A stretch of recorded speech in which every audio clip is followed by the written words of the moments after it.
Nesse vídeo, nós vamos ver toda a verdade sobre o Mr. Olímpia. Será que ele é mesmo só um concurso de beleza? Um concurso de físico, como a gente vê? Bora ver aqui nesse vídeo do Jeff Medeiros. Copa do Mundo.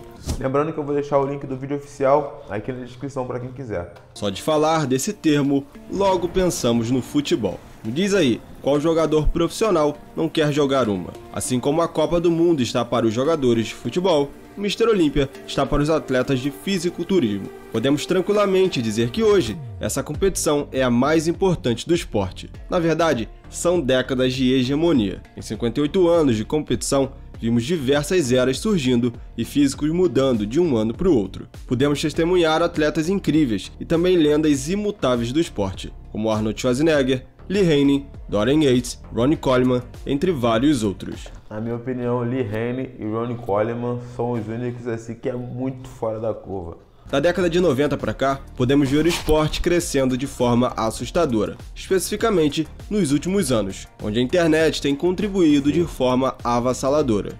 Na nossa linha do tempo, não conseguimos de forma alguma pensar no fisiculturismo sem pensar no Mr. Olímpia. O que hoje é fator sine qua non, um dia já foi um sonho de dois irmãos que resolveram mudar de uma vez por todas o esporte. Nesse vídeo, vou te contar a história dessa competição fantástica, seus idealizadores e o que o Mr. Olímpia se tornou. E eu tô ligado que você curte conteúdos como esse, então não perde tempo, já se inscreve aqui no canal. E de quebra, você vai me ajudar a chegar em 100 mil inscritos.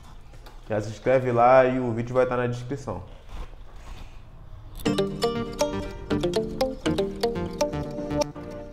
O ano era 1964 e o Mr. Universo representava o maior prestígio do fisiculturismo, e isso incomodava os irmãos Wader. Essa competição estava tão em alta que até Arnold competiu. Claro, ele ainda era bem jovem, mas lendas como Jovem, mas já estava no shape. Bill Pearl, Greg Park e Steve Reeves marcaram presença. O canadense Joe Wader tinha um sonho, na verdade, tinha vários, como criar um império editorial, levar o esporte do fisiculturismo e fitness para o mainstream, cofundar a International Federation of Bodybuilders, Só a lenda. e criar o auge da Dexter Jackson, Phil Heath e Jay Cutler. competição de fisiculturismo, concurso Mr. Olímpia. Bom, os irmãos Wader eram dois visionários que queriam expandir o esporte cada vez mais. Com muitos sonhos, eles traçaram metas e trouxeram esses planos para a vida real. E em 1946, há cerca de 77 anos atrás, a IFBB foi fundada pelos irmãos Ben e Joe Wader, em Montreal, Canadá, sob o nome de Federação Internacional de Fisiculturistas, que tempos depois, mais precisamente em 2004, foi renomeada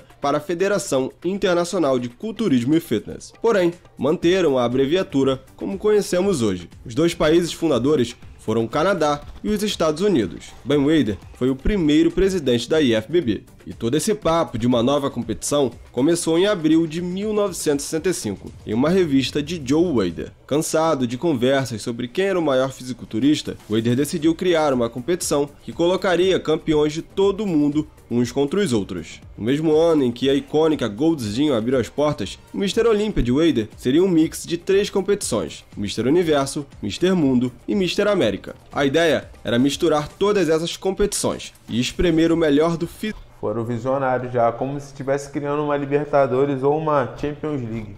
fisiculturismo. As perguntas que pairavam na cabeça de muitos na época eram: por que criar um novo concurso? O que motivou o Joe Wader e seu irmão Ben a criar uma nova competição de fisiculturismo? Suas motivações O que motivou é bem óbvio, ser os maiores.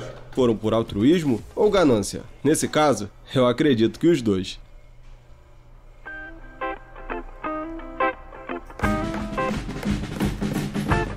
Na primeira metade do século XX, houve um grande número de competições de fisiculturismo. Entre todas essas competições locais, regionais e internacionais, 3 títulos se destacaram como os mais desejados: o Mr. Universo, Mr. Mundo e o Mr. América. No entanto, devido ao fato dessas competições serem realizadas em diferentes momentos no ano, em diferentes locais e com diferentes regras, era raro um competidor conquistar os 3 títulos. Por exemplo, em 1965, Sergio Oliva era o Mr. Mundo, David Draper era Mr. América e Maynard era o Mr. Universo. Isso gerava um problema semelhante ao que ocorria no boxe profissional, onde vários campeões poderiam existir na mesma categoria de peso. E algumas pessoas começaram a sugerir que sem um campeão incontestável, fisiculturismo como esporte poderia sofrer. Além disso, era bizarro que os campeões não podiam defender seus títulos. Uma vez que um competidor se tornava Mr. América, por exemplo, ele não poderia mais competir nesse concurso novamente. Essa regra claramente irritava Joe Weider, escrevendo na revista Muscle Builder.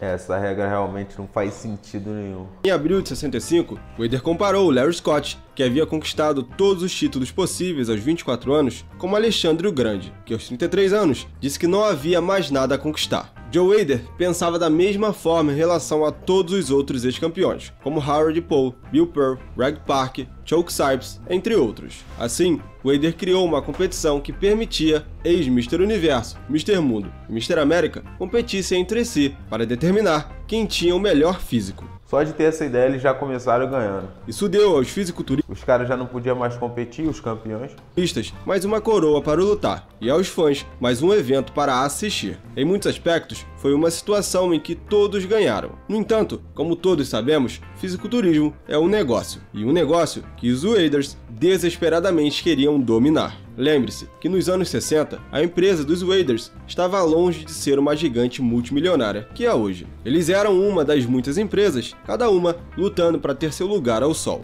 Na tentativa de ganhar vantagem, os Weiders esperavam que criando, apoiando e promovendo uma nova competição com o objetivo de encontrar o melhor fisiculturista, eles se tornassem, por associação, os homens mais influentes no esporte. Aliado a isso, Larry Scott era um dos fisiculturistas mais populares que o esporte já havia visto até aquele momento. Larry tinha que competir em um novo torneio, financiado e organizado inteiramente pelos Weiders. Então eles tinham duas coisas: um campeão por 24 anos, que todo mundo queria ver, que como ele disse era muito popular e não tinha como competir, e uma liga para criar.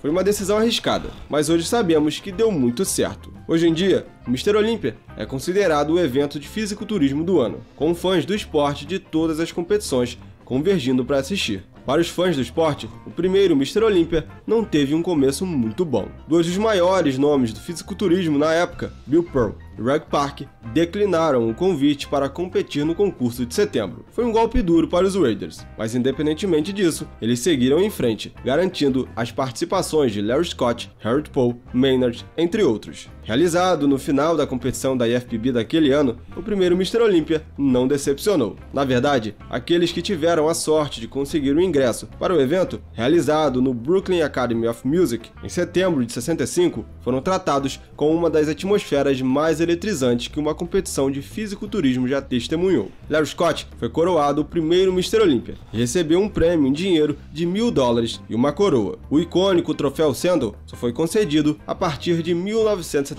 Lee Haney. Scott consolidou seu lugar como uma lenda do fisiculturismo. Os fãs do esporte viram Larry conquistar a coroa pela segunda vez em 1966. Os fãs ainda afirmaram que Scott tinha um dos melhores físicos que o Olympia já viu. Esses dois primeiros anos só foram um pontapé inicial de uma história que é contada até hoje.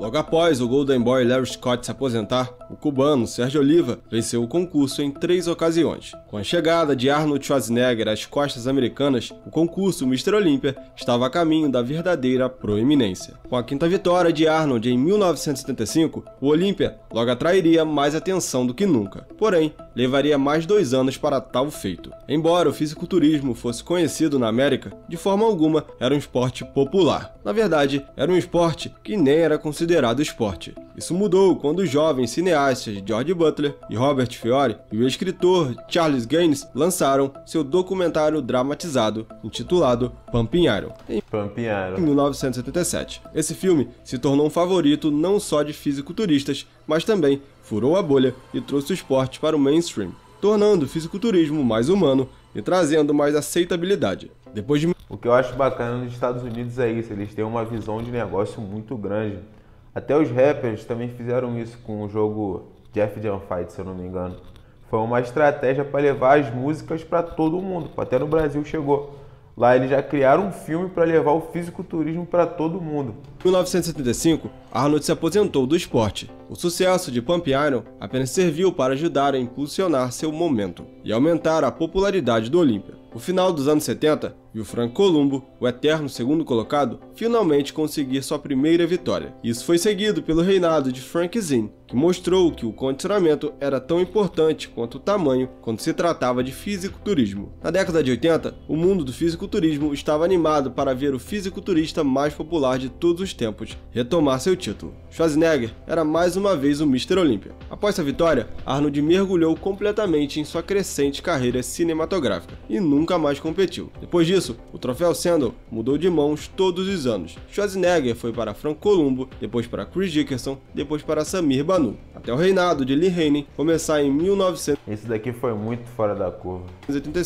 Haney reinou como campeão por 8 anos consecutivos, antes de se aposentar. Depois, foi a vez de Dorian Yates, Isso mesmo, ele não chegou a perder, ele se aposentou. Apelidado de A Sombra, assumir o topo da montanha. Nesse ponto, já era evidente que a massa muscular era a chave para vencer no Mr. Olympia. Fisiculturistas com físicos mais estéticos, como Sean Ray, Kevin Levrone e Flex Wheeler, não conseguiam competir com o imenso volume corporal do grande britânico. Dorian manteve o título por 6 anos antes que um policial do Texas chamado Ronnie Coleman abalasse o mundo do fisiculturismo ao igualar a incrível sequência de 8 vitórias de Haney. A essa altura, a competição já havia estabelecido um local permanente. Isso daqui é uma aberração. Em Las Vegas, e o prêmio em dinheiro havia crescido para proporções impressionantes. É fácil afirmar que o Mr. Olympia estava pegando fogo. Saltando para o ano de 2006, Jay Cutler se tornou o próximo a levantar o troféu Sandal. Sua dominação foi interrompida pelo fisiculturista Dexter Jackson, mas Cutler se tornou o terceiro homem na história a ter vitórias não consecutivas no Olympia. Posteriormente, Cutler foi superado pelo seu pupilo Phil Heath, que conquistou 7 títulos consecutivos. Em 2018, outra aberraçãozinha também. Seu reinado foi abaixo quando Shawn Roden levou para casa o troféu. Depois disso, o título passou nas mãos de Brandon Curry, Big Ramy e o atual campeão, Raj Chopin, que começou muito bem, para muitos hoje se encontra em seu pior momento. Guerra Química. Se olharmos para o esporte desde o primeiro Olímpia até hoje, podemos ver uma mudança absurda de físicos. Depois que descobriram a insulina, por volta dos anos 90, os monstros de volume muscular começaram a dominar o fisiculturismo de forma total. Que na década de 70 era um viés de estética e corpos mais naturais, hoje vemos atletas gigantescos como Nick Walker. Não podemos nos enganar. É claro que o esporte iria evoluir, mas muitos acreditam que essa evolução passou do limite. Se olharmos atentamente nos últimos anos, vivemos a era da guerra química, onde o volume tomou conta não só da principal competição do Mr. Olympia, mas também em categoria. Ele cortou a perna aqui porque a perna do Nick Walker é muito feia.